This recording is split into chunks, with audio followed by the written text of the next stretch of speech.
quick warning for anyone watching this video, this review discusses the topics of SA that are explored within Goblin Slayer. Viewer discretion is advised. Goblin Slayer is a show that I loved while I was back in high school, but over the course of the last 5 years, my love for the show has slowly started to dwindle. What once was a very promising concept seems like it has truly run its course, as even the show realizes that our protagonist has to evolve as a character in person so that the story may progress. At the time of its release, the first episode got a lot of flack for showing scenes that would otherwise be left out in other media. As someone still studying literature, this is a point of contention even in novels, as the only justifiable reason for putting one of these kinds of scenes into a show is to show how it either traumatizes a character or helps them evolve, or a mix of both. In Goblin Slayer, I think that this scene is essential as it shows how it has traumatized who I think is the true protagonist of the story, Onna Shinken, the cleric. She is constantly coming to grips with her own mortality and having to think back on how she could have been in the very spot that the other girl was in. As a result of this, we see her as she's a deeply flawed character trying to do what is best for the world. She's surrounded by those who see killing as nothing more than a job, but she herself is someone who does the work of the gods. She is someone with a quote-unquote higher moral standing than, say, Goblin Slayer, who hacks and slashes through any goblin without any second thoughts. What made the story so compelling is that Goblin Slayer is a story about trauma. Goblin Slayer himself is a byproduct of the trauma that he has gone through, as he saw his own sister being murdered and sexually assaulted before his very eyes. It is the reason that he is the way that he is, as he has vowed to kill every single last goblin alive. This is what Goblin Slayer at its core should be about, and it is a central argument of Season 1. It is why upon rewatch I enjoyed it as much as I did the first time, because there is a dynamic of nurture versus nature. Goblin Slayer is a byproduct of Survivor's Guilt, as he is the only person to have survived the attack on his village as a kid. Survivor's Guilt is a mental condition when someone believes that they have done something wrong by living through a traumatic event while others did not. It is under the greater umbrella that is post-traumatic stress disorder, and the guilt is a byproduct of them surviving the trauma that people such as their family or friends did not. It is why Goblin Slayer is so off-putting to others, as he does not see goblins as beings, he simply sees them as an inferior race that must be wiped off the face of the planet. Those who watch him hack and slash through goblins are often left disgusted with the tactics he has to resort to, but it is what is in his heart. He is carried by his instincts and only can carry on because he's fueled by a greater purpose, killing all goblins to avenge his sister. Whereas Goblin Slayer is blunt and merciless, Onna is a young woman who is kind and generous. She is someone who is rightfully disgusted by the actions of Goblin Slayer, but she begins to realize that it is necessary as the goblins themselves lack a moral code.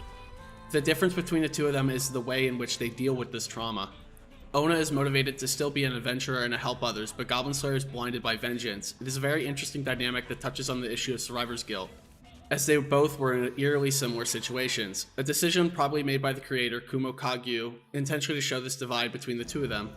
You don't have to like Goblin Slayer because Onna is there to be likable. And if you do like Goblin Slayer, then great. He's an amazing character and unironically becomes more human throughout the second season. But to that degree, I think it actually hurts the show. In comedy, there is almost always a dynamic known as a double act. One character is referred to as the serious one or the straight man, and the other one is the funny one. This is something done in most shows, with the most notable in my opinion being Star Trek, with William Shatner's James T. Kirk and the late Leonard Nimoy's Mr. Spock. These dynamics are also used in dramas, and in the context of Goblin Slayer, it is used to a great degree, with Goblin Slayer being the straight man and the cast around him being the funny man. It works to build the atmosphere while also keeping the show moving. If the show was strictly gore and dark moments, you wouldn't feel any reaction, as you would get desensitized to it very quickly. The key to a good show is lulling your viewer into a false sense of security where in an instant you can turn the situation volatile and make them filled with angst and dread. Goblin Slayer does this amazingly in the first season, but the second season really seems to fall off in this regard. The things that in the first season work well, specifically talking about trauma and how it affects us differently and having the double act, is virtually gone in the second season, as Goblin Slayer is made to be more likable. I think this is a point in contention though, because he doesn't need to be more rational or likable. People like him because of his odd behaviors and his vengeance. We see Goblin Slayer going out for drinks with two male heroes, and it feels like fan service that just isn't needed. I would rather this be fulfilled by someone else within the cast of our characters, and instead have a more grounded growth by Goblin Slayer doing stuff on his own. That's all to say that Goblin Slayer becoming more human is a byproduct of him getting over his trauma, which is a good thing, but it has inherently made the show weaker for it. The growth isn't gradual, it happens in almost an instant between Season 1 and Season 2. Someone who is racked by his guilt is now able to brush it aside like it is nothing. It may be because of the long hiatus between Season 1 and Season 2, but the viewership numbers for Goblin Slayer dropped drastically, going from a massive 1,101,000 members to a measly 308,000.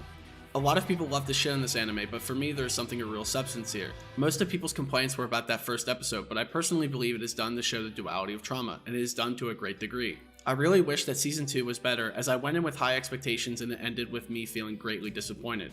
I think I have an explanation for that though.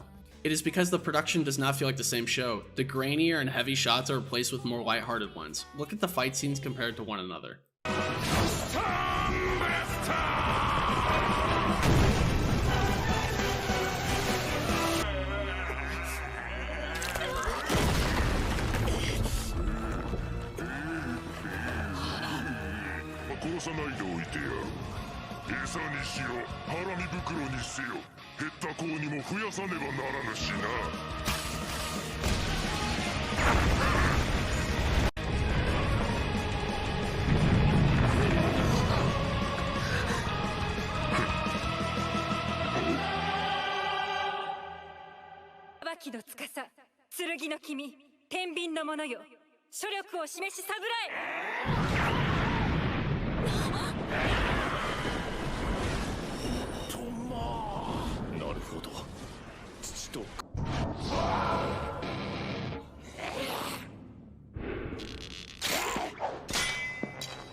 The animation is better in season 2, but it really seems like it lost something. Another big thing I noticed was the music. There's an overall lighter soundtrack as opposed to the first season. The overall fights feel weirder compared to the previous season. Some of them are really well done, but it's a 50-50 shot if I think the fight is cool as opposed to season 1's fights. Just take a listen to this right here.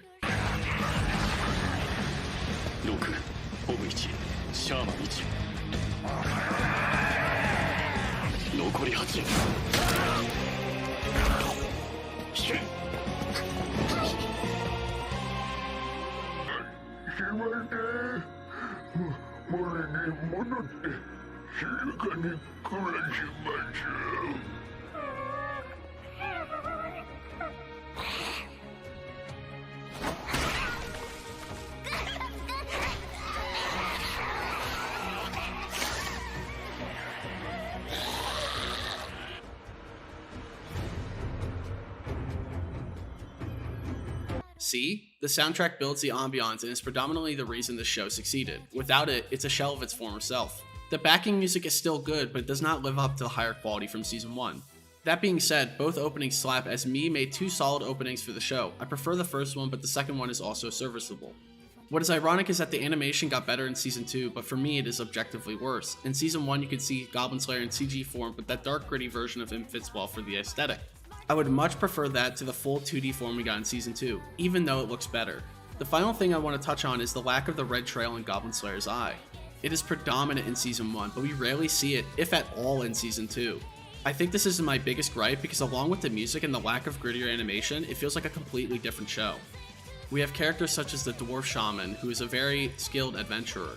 It is something we don't typically see with dwarves, as they're typically seen as warriors, so to have someone as a shaman, as a dwarf, is, I don't know, good. I like it.